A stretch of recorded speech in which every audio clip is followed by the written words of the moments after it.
Again, this brings up conversations about rationality. This will be, in fact, one of the kind of first conversations we have about in the course will be sort of what is rationality. So we're going to talk about these issues a lot more on the first day of class that we actually see each other. But what is rationality but simply a heuristic used to make predictions about human behavior?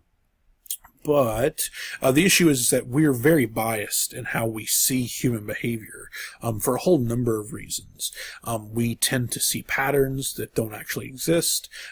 This is most easily described by what we call the hot hand fallacy. So if you're someone who watches sports, or even if you're not, you can understand that whenever you're watching sports, it will at times appear as if someone has a really hot hand. In other words, in a basketball game, someone may seem to make a lot of shots in a row, and as a result, we tend to sort of project onto them a belief about their current probability of making a shot, and we put that probability to be very high. But the fact is that whether you just made a shot doesn't necessarily affect the probability that you'll make the next shot.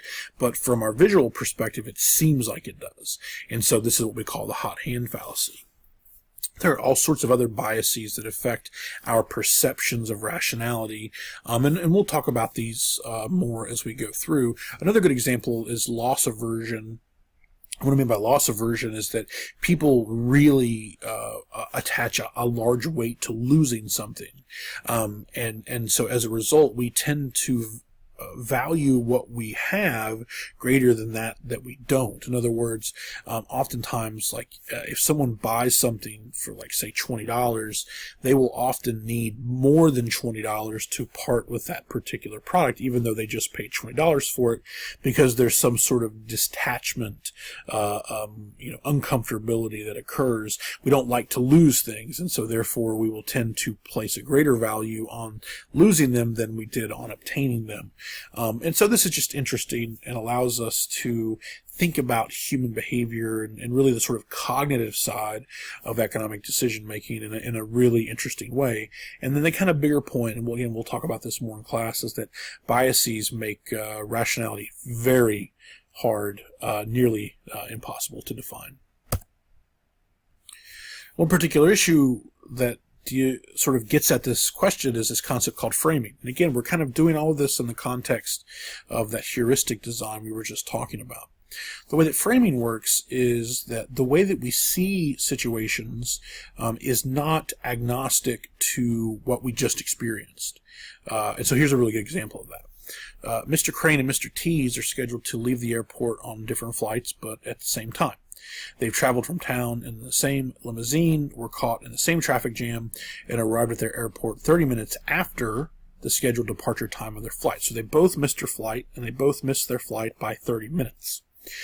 Mr. Crane is told that his flight left on time, so he was 30 minutes late to catch his flight. Mr. Tees is told his flight was delayed, but unfortunately left 5 minutes ago, so meaning that he was ultimately 25 minutes, or excuse me, he was 30 minutes late, but ultimately was only 5 minutes late for what was his delayed flight. So the question is, who's more upset? Now, the reality is that they both missed their flight. Mr. Crane and Mr. Tees are in the exact same situation. They have missed their flight. But many people will respond to this by saying that Mr. Tees will be more upset, because while Mr. Crane also missed his flight, Mr. Tees only just barely missed his flight. And this, for whatever reason, makes humans more upset. There is a conditionality, There's sort of a conditional nature to how we perceive situations. So in a sense, we can imagine that Mr. Crane will certainly be upset about missing his flight, but that Mr. Tees may in fact be more upset over just missing his flight. And I think that's just kind of a really interesting example to think about. Another sort of component of decision-making and heuristic design is how humans think about the concept of opportunity cost. And what I mean by that is that opportunity cost is the value of the next best alternative. It's the sort of what you're giving up whenever you make a particular decision.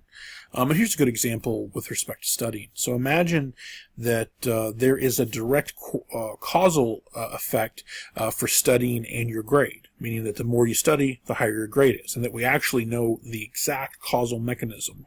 And that is that for every 2 hours of studying per week, your grade rises by 1 level. So if you don't do any studying, you get an F. You do 2 hours of studying, you get a D. 4 hours of studying, C, so on and so forth. And so 8 hours of studying is going to get you that A. Okay? So the question, therefore, is how expensive is watching Netflix in the context of grades, right? So when we say expensive here, we mean this in the context of grades. So that in and of itself is kind of an interesting setup. Instead of, typically when we say expensive, we mean it with respect to money. Here we're saying expensive in the context of grades. It's probably completely rational to do that. We may ask a question like, how much studying does Netflix become free? So after how much have I studied, can I then sort of stress-free watch Netflix without worrying about it affecting my grade? Since we already sort of established that 8 hours of studying gets you that A, for 8 hours of studying, and then after that you can watch as much Netflix as you want, and it won't affect your grade. So there's a general lesson here for you to consider, but the point is that opportunity cost, that is what we give up when we make decisions, factors into our decision making. And again, this is something that we already do. Now, we may argue that at times we pay more attention or less attention to opportunity cost than we should. This will be something that we'll talk about as well. But the point here is that opportunity cost is a part of our economic decision making. Here, that economic decision making is how should we spend our time. But this would be applicable to where do we go eat lunch? What college major did I choose? All of those decisions that lead us down one path that take us away from another path. We're always comparing the two paths. And if I go down path A, I probably have at least thought about going down path B and what it would mean if I went down path B. And then sort of we get, again, kind of a very interesting set of economic considerations when we start thinking about that. This gets even more interesting when we introduce the idea that we know that two paths exist, A and B, but we don't necessarily know what the outcomes of those paths are. So you introduce the concept of uncertainty, things get a lot more interesting. The other thing that we think about in economics is we tend to think on the margin. That is, when decisions are being made, how much more studying should I do? How much Netflix should I watch? How many oranges should I eat? We're doing so by thinking about that next incremental amount. This is a little bit distinct for economists to think this way, so it's one of the things that we point out. This is important because it sheds light on one of the most important concepts in all of economics, and that's the law of diminishing marginal returns. When we think on the margin, one of the things that we notice is that as we continually do a particular behavior, the gains from that behavior tend to fall off, or in fact go negative at a certain point. So a good example of this, a good example of diminishing marginal returns would be buying a big bag of oranges versus, say, buying individual oranges. If I buy the big bag of oranges, what can happen is that before I get to all the oranges, before they start going bad, I may get tired of them. Because as I eat my first orange, I really enjoyed it. I eat the second orange, I enjoyed it. Maybe a little bit less than the first orange. I get to the third orange, and at a certain point, I just don't want any more oranges. I'm tired of oranges. So there's a diminishing marginal returns nature to consumption often. And not just consumption, but even something like production. Businesses often find it that simply hiring more and more labor, for example, and sticking that labor into a factory at a certain point may actually reduce the amount of products that are made. Mainly just because of the physical space nature of sort of humans taking up space and getting in the way of each other. You can't simply just put as many factory workers and expect it'll just increase the amount of products that you make. So there's this diminishing returns aspect to a lot of behaviors. And so therefore, economists believe that we should think on the margin, that we should really consider kind of incremental changes. And again, this is something that we'll come back to repeatedly in class. class, we can think about thinking on the margin in the context of tax policy, for example. Like, does it make sense for us to cut taxes? So instead of thinking about the sort of cutting taxes broadly, we think about, okay, what is the current tax rate? If we cut taxes, what is going to be that incremental change in consumer or firm behavior? And once we understand that, does the tax cut make sense, or is the tax cut kind of say perhaps do very little? And again, this is all stuff that we're going to get to, but I want you to kind of think about thinking on the margin and what that would mean in terms of decision making.